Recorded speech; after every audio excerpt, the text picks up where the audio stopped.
Vuelve a tocar el esférico, Porro, bien puesta, Porro. Remata Nico, queda muerto. ¡Gol! Hace menos de un mes, todo un país celebraba que la selección ganaba su segunda estrella. Aunque tras las celebraciones se abrió un debate, el de dónde se celebrará la final del Mundial de 2030, que acoge España junto a Portugal y Marruecos. Así empezaba un sueño, el de todo un país donde el fútbol es religión. El sueño de celebrar un Mundial casi 50 años después. El 21 de julio de 2030. Esa es la fecha. Ese día se disputará la final del Mundial. Cuando se anunció la candidatura, la historia parecía casi escrita. La Copa del Mundo se decidiría en el Santiago Bernabéu, en el cielo de Madrid, en el estadio de la nación que impulsó el torneo. Sin embargo, hoy todo apunta a que esa final se jugará en Marruecos, que ha movilizado toda su maquinaria para que el partido sea en el Estadio Hassan II de Casablanca. La lupa de ABC. Una conversación con Luis Rubiales. Una final en disputa. ¿Qué tal? Soy Pablo Rodríguez, redactor de podcast en ABC. Este episodio ya estaba en producción cuando de repente saltó la noticia. Infantino había prometido a Marruecos la final del Mundial a cambio de su apoyo en las elecciones a la FIFA de 2027. Y a pesar de que la FIFA lo desmintió rápidamente, a nosotros cada vez nos faltaban más piezas en nuestro puzzle para entender qué estaba pasando. Solo había una persona a nuestro alcance que nos pudiera dar luz sobre todo esto. Y esa persona es Luis Rubiales, expresidente de la Federación Española de Fútbol e impulsor de la candidatura. Nos pusimos en contacto con él y fuimos a visitarlo a su nueva vida como empresario, a un hotel de su propiedad en el centro de Granada. Hola Luis, bienvenido y muchas gracias por acogernos en uno de sus hoteles de Granada y acompañarnos en este podcast para ABC. Nada, un placer Pablo y bienvenido a Granada. Muchas gracias. Empecemos por el principio. Durante su etapa al frente de la Federación se puso en marcha esta candidatura para 2030. Cuéntenos cómo nace y sobre todo en qué momento entra Marruecos junto a España y Portugal y por qué. Pues nace como una idea mía que traslado al presidente de la Federación de Portugal, a Fernando Gómez, que era un buen amigo de hace años y además él en aquel momento era vicepresidente de UEFA, tenía un gran poder.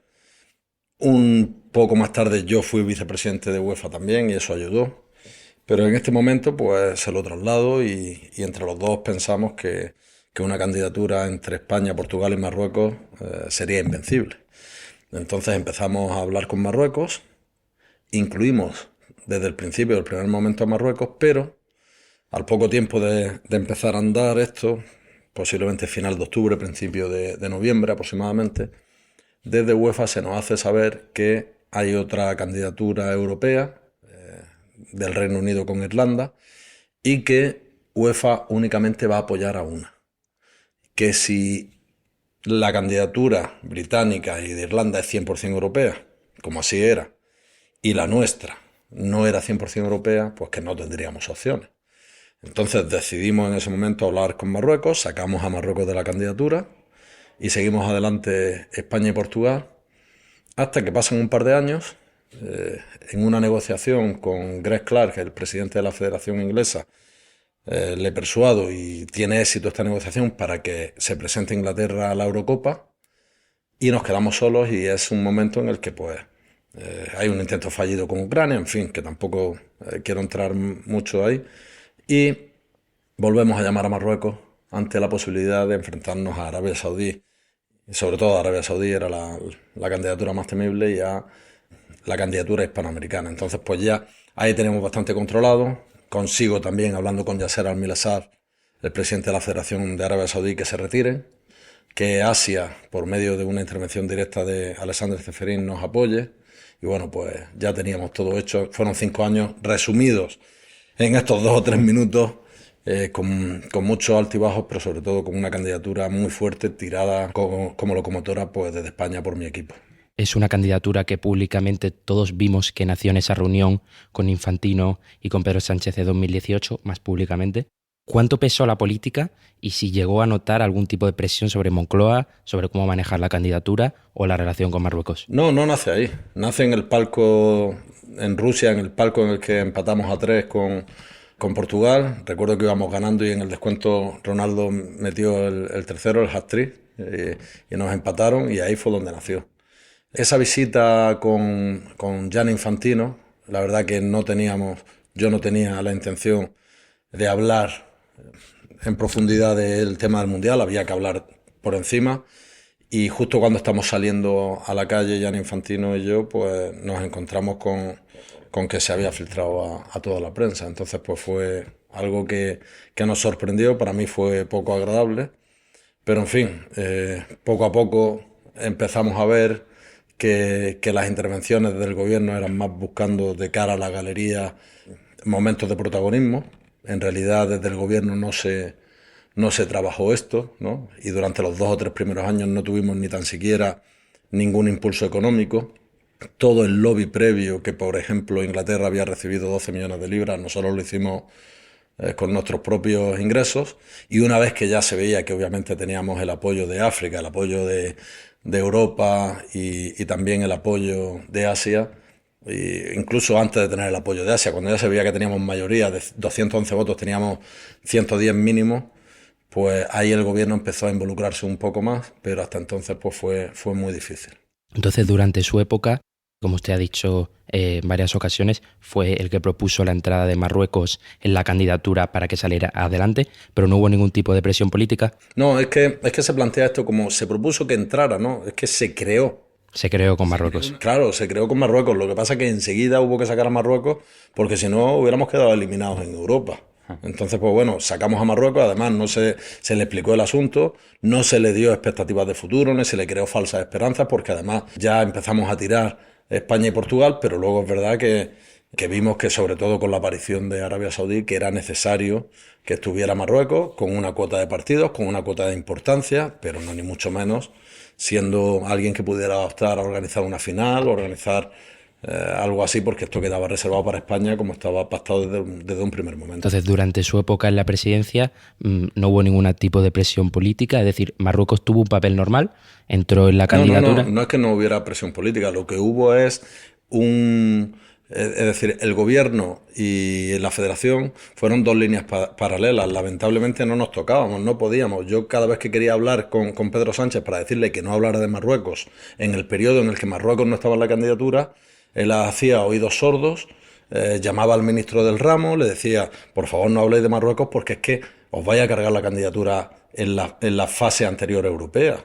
Entonces os ruego que no habléis de Marruecos, y bueno, les daba exactamente igual, hasta tal punto que en la cumbre de noviembre del 2018 Pedro Sánchez salió hablando de Marruecos en la candidatura cuando ya días antes nos habían comunicado desde UEFA que no podía ser y el gobierno estaba informado, y entonces pues desde la federación rápidamente hablamos con los medios de comunicación y desmentimos que Marruecos estuviera en la candidatura. Eso fue un punto de inflexión y digamos casi de ruptura con Moncloa. Tuvimos muchos problemas a partir de ahí, tuvimos muchas tensiones y bueno, pues digamos que tanto a nivel institucional como incluso te diría a nivel de relación personal o profesional entre el presidente del gobierno y yo, también marcó un antes y un después, ¿no? Es decir, ahí digamos que se empezó a separar mucho la cosa, hubo momentos de acercamiento y tal, pero nunca fue igual porque nos dimos cuenta en la federación que lo que primaban no eran los intereses reales del fútbol ni de España, sino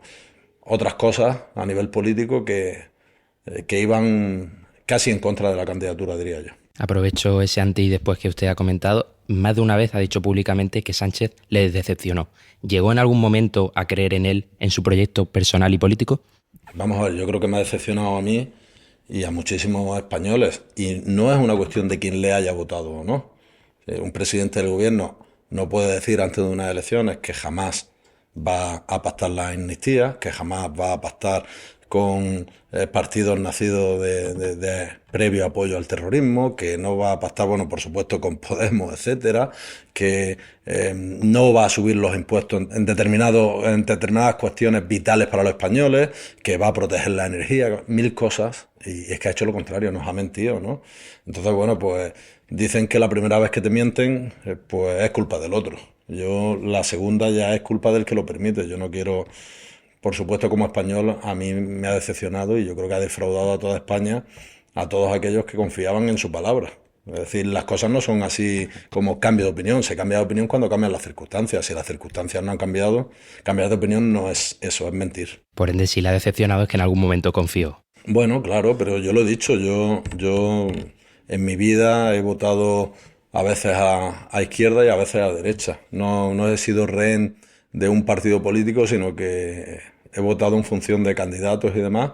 Y bueno, pues Pedro Sánchez ha sido una persona en la que muchos españoles han confiado y también muchos españoles de los que confiaron pues han dejado de confiar, y evidentemente yo creo que estamos en una línea en la que desde mi humilde punto de vista ha perdido la confianza de muchísimos que le votaron en aquel momento. Volvemos a la última hora. La semana pasada, usted lo sabrá, The Times publicó que Infantino le habría prometido la final a Marruecos a cambio de su apoyo de cara a la reelección en la FIFA en el año 2027 en Rabat. Usted ha estado en los entresijos federativos y ha vivido eso por dentro durante 5 años. ¿Le da credibilidad a esa noticia, a esa historia? No es que le dé credibilidad o no. Para mí el problema y en lo que nos tenemos que centrar es que esa final no está cerrada.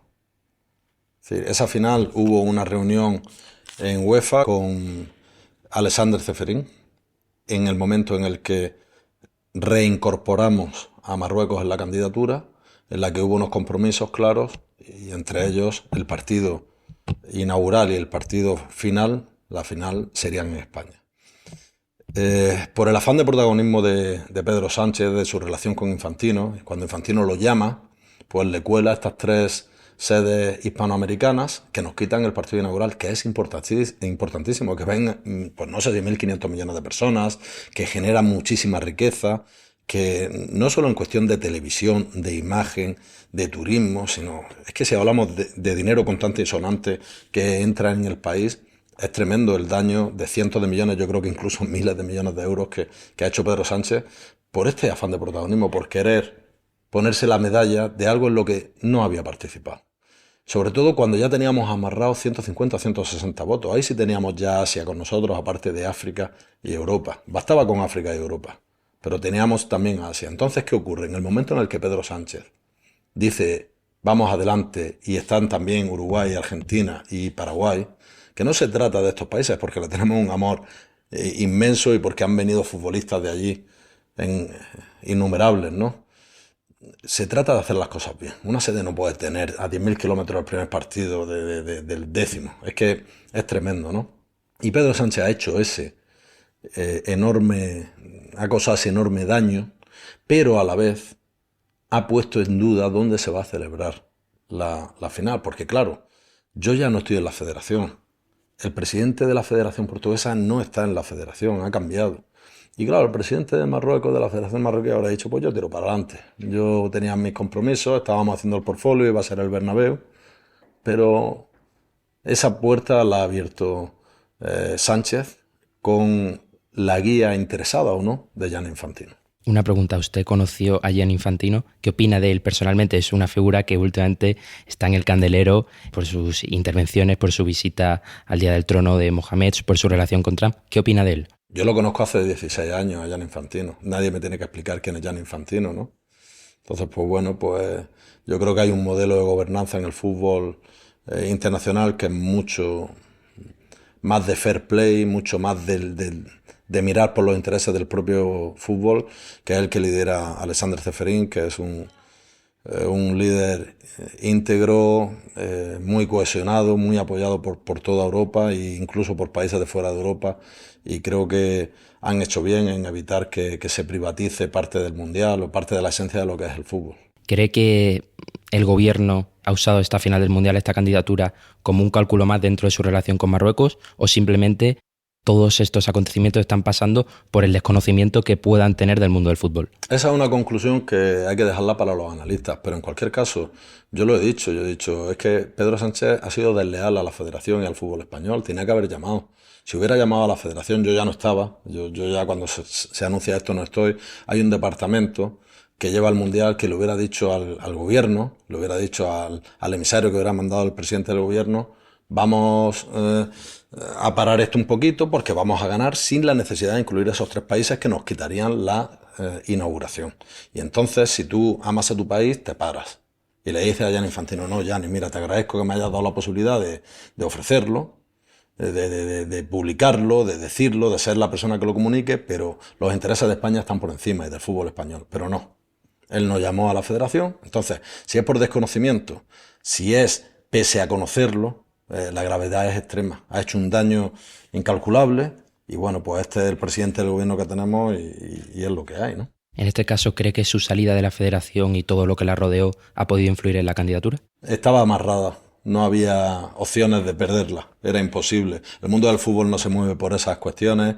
Yo lo hablé con Alexander Ceferín, teníamos África, Europa y Asia, era imposible perder esa elección. Todo lo que suscitó, toda esa inhabilitación, que quiero recordar que quien me inhabilita en primer lugar es FIFA, y creo que Pedro Sánchez y determinadas ministras y algún ministro de su gobierno estarían muy felices porque fue así.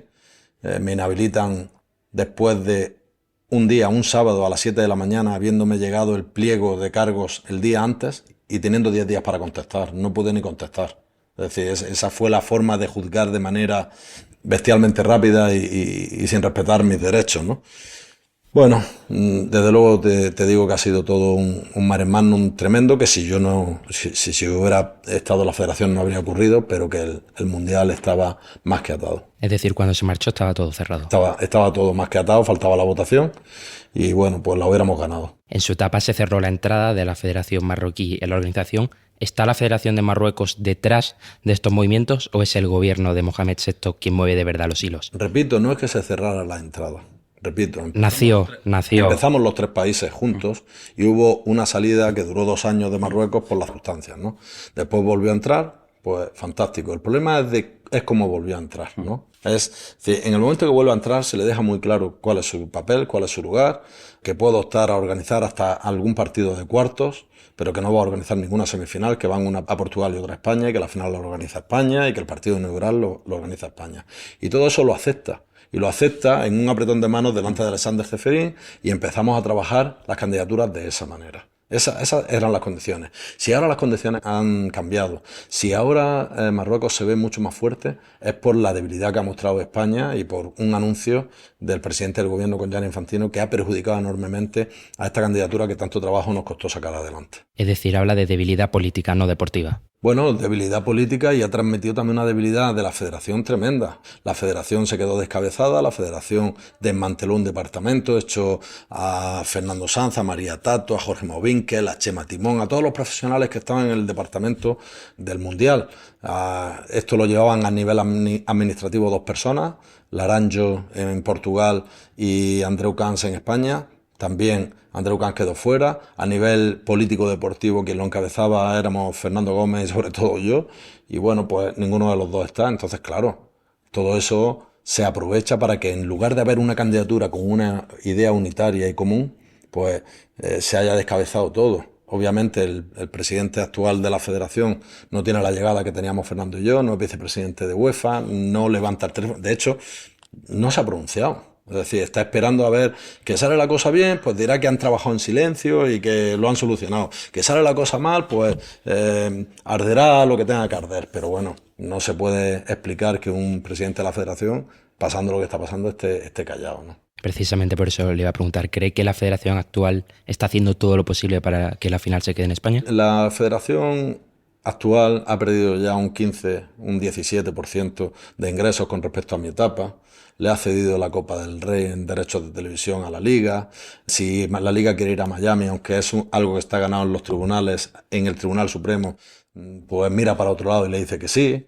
Es decir, pues sabemos quién manda. El vicepresidente de la Liga es Tebas, pero en realidad es el que manda. Y bueno, pues Luzán es un títere de que lo que le interesa es estar en las cenas, salir, entrar, ir a los palcos y divertirse y pasarlo bien. Y poco más. No mira por el mundo del fútbol, porque al mundo del fútbol, cuando yo llego, un equipo de tercera, por ponerte un ejemplo, pasa de tener 3.000 euros de ayuda a tener 60.000 y ya están bajándole este dinero a los equipos de tercera, de segunda B, al fútbol femenino, ya le están bajando. Ya le están poniendo condiciones que van más allá de las que poníamos nosotros, que eran administrativas, de no deber a futbolistas, de no deber entre clubes, de estar al día con la agencia tributaria y con la seguridad social. Ahora ya no. Ahora ya están poniendo otro tipo de condiciones que dificultan acceder a estas ayudas que pusimos desde la federación con dinero privado. Con dinero privado. Cero dinero de la administración española. En todos estos años, 0 euros de la administración española para el fútbol de cantera, para el fútbol que más lo necesita en los pueblos, 0 euros. Si al final la final del Mundial se acabase jugando en España, siempre ha sonado el Bernabéu, tanto en su época como presidente como ahora, pero últimamente aparece el Camp Nou y se dice que podría ser incluso la opción preferida del gobierno. ¿Hay debate de verdad? Pero es que el gobierno aquí no debe de pintar, debe de ser una muleta en la que se apoya la federación. Si es que es este el problema. Es que esto es un tema del mundo del fútbol. Y es la federación quien tiene que decidir. Y he escuchado también que el estadio en Casablanca puede tener 115.000 espectadores y que el Nou Camp tiene más. Y el fútbol va a otro modelo, donde los estadios no son tan grandes posiblemente, pero tienen muchas más zonas VIPs, muchas más zonas de llegada para patrocinadores, etcétera, que aunque pierdas entrada económica en el montante global, compensas, incluso acabas ganando por estas particularidades y estos extras que tienen estadios, pues que ya te digo, que dedican unas grandes y unas amplias zonas a un perfil más VIP o más de patrocinadores, ¿no? Yo estoy fuera, está claro que estoy fuera, pero esta candidatura no era la de España, era una candidatura con 3 países, donde España tenía casi el 60% de los partidos, donde comenzábamos y terminábamos el Mundial en el Santiago Bernabéu, donde eso estaba decidido. Y en fin, pues bueno, una lástima que ahora estemos con todo este debate. Hay otro frente del político, que varios partidos en España y en Portugal han pedido no organizar esta candidatura con Marruecos tras la crisis migratoria y ha pasado algo llamativo. Se han llegado a poner de acuerdo, incluso sumar y votos. ¿Usted lo comparte o cree que fútbol y política no deberían mezclarse? No, yo creo que es normal que estén mosqueados. Cualquier español de bien está enfadado viendo lo que ha pasado. Pero nadie había, si te fijas, nadie había cuestionado esta candidatura hasta que ha salido lo del Mundial. Es más, como no conocían desde dentro cómo estaba conformada la candidatura, no cuestionaban que los partidos inaugurales fueran, ya es tú la barbaridad, 10.000 kilómetros. Si es que hasta para la salud de los futbolistas, para el concepto de lo que es una sede de mundial, es cargarse el concepto de sede.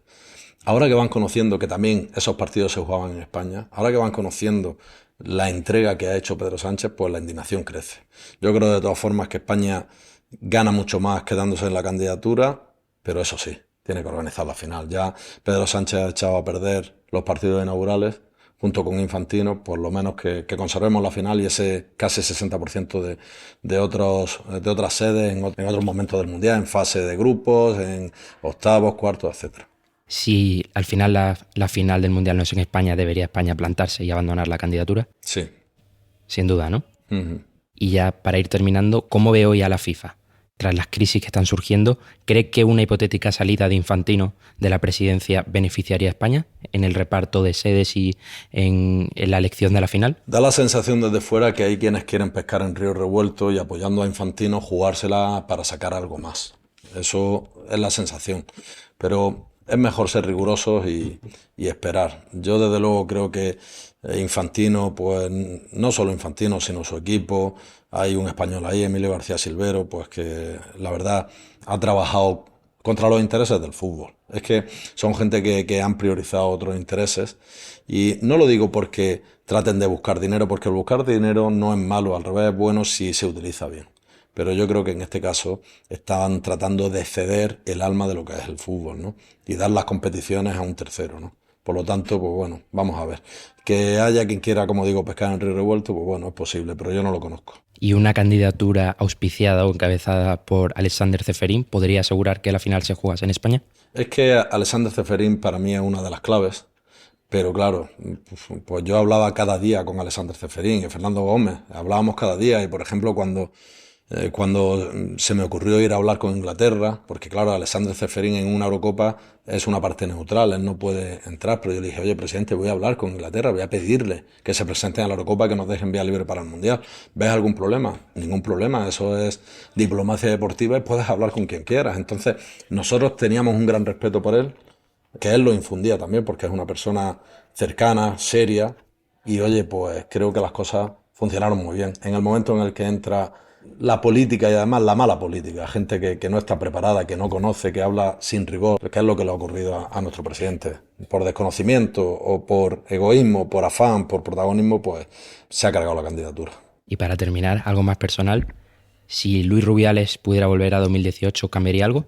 Eso es trampa. Yo siempre digo que volver atrás, todos acertamos y nos equivocamos y ya está, lo hecho, pero en el tema de la candidatura creo que se hizo un trabajo excelente. En el tema de la federación se multiplicó de 140 millones a 417 los ingresos. El fútbol femenino multiplicamos por 10, de 2 millones y pico a 27.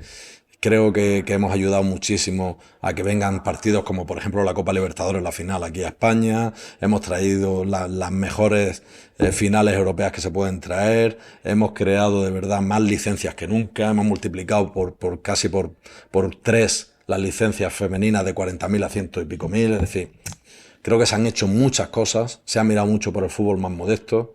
Y bueno, pues también hemos cometido sin duda errores, pero creo que hemos trabajado con mucha honestidad y que, bueno, pues había mucha gente esperando un resbalón mío y lamentablemente eso acabó con el trabajo de mucha gente que ama el fútbol y que ha cuidado y ha mimado el fútbol. ¿Y se plantearía volver? Yo ahora mismo estoy muy centrado en mis negocios, estoy muy centrado sobre todo en mi familia y en que se haga justicia.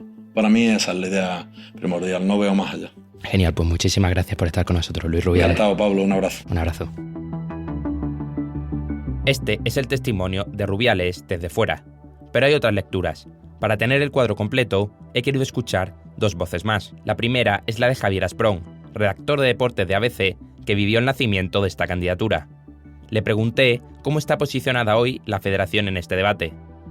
A ver, la federación lógicamente lucha porque esa final sea en España. Es verdad que ha habido como un cambio de discurso que se ha visto en estos meses. Desde la final va a ser en España sí o sí, pase lo que pase, que le pudimos escuchar yo creo que fue en enero, a Luzán. Hemos pasado al vamos a intentar que esa final sea en España, ya con la boca más pequeña. Yo creo que no lo tienen claro y yo creo que eso al final puede ser el mayor error que haya tenido la federación, no sé si buscado o por despiste o por lo que sea, es el no tener atado ese partido cuando se entregó el dossier a la FIFA. La segunda voz es la de Ángel Vadillo, investigador principal del Real Instituto Elcano. A él le pregunté por un tablero más amplio, por qué Marruecos quiere esa final y si es deporte de lo que realmente estamos hablando. El hecho de que la final se pudiera jugar en el estadio Hassan II de Casablanca, un estadio que está ahora en construcción, pero que va a ser una de las, esas joyas, ¿no?, de la arquitectura civil, deportiva que va a tener el país, pues que el hecho de que se juegue ahí la final es algo tan comprensible como que se juegue en cualquier otro lugar. Yo creo que geoestratégicamente es difícil pensar en que la final del Mundial pudiera jugarse efectivamente en Casablanca, pero me parece que el hecho de que Marruecos de partida dé por sentado que tiene que estar en esa discusión y que tiene que estar en esa negociación es una muy buena demostración de cuál es en este momento cuáles son los equilibrios. Y también quise saber su opinión sobre esa insistencia marroquí en acoger la final. Cuando decimos que el deporte es una capa, ¿no?, un disfraz, un traje muy atractivo para los países que tienen sistemas políticos autoritarios. Marruecos evidentemente es un país autoritario, un país con muchas cuestiones muy discutibles en el campo de los derechos humanos. En este caso Marruecos pues busca también una validación, ¿no?, en la organización de un evento deportivo de esa talla. Ángel también nos contará cómo se ve entre las fronteras marroquíes la iniciativa mundialista. Cuidado, ahí también hay una cuestión, en el propio Marruecos hay una tensión importante, muchas capas de población que no ven tan mágico y tan bonito y tan de colores el Mundial, sino como un gasto superfluo en un país que no tiene las condiciones seguramente como para afrontar la enorme inversión económica que siempre supone un evento de estas características. Nos quedan algunos años en el horizonte, que serán la única respuesta posible a todas las preguntas que seguimos teniendo. Lo que sí ha quedado claro hoy es que el fútbol dejó de ser solo fútbol hace tiempo y que en torno al Mundial de 2030, como en tantas otras cosas, España y Marruecos no juegan exactamente en el mismo equipo. El final, como siempre, está por escribirse. Soy Pablo Rodríguez y ha sido un placer estar con vosotros en esta nueva entrega de La Lupa de ABC. Muchas gracias por escuchar. Puedes encontrar más programas de ABC en la web del periódico, abc.es y en las plataformas de audio.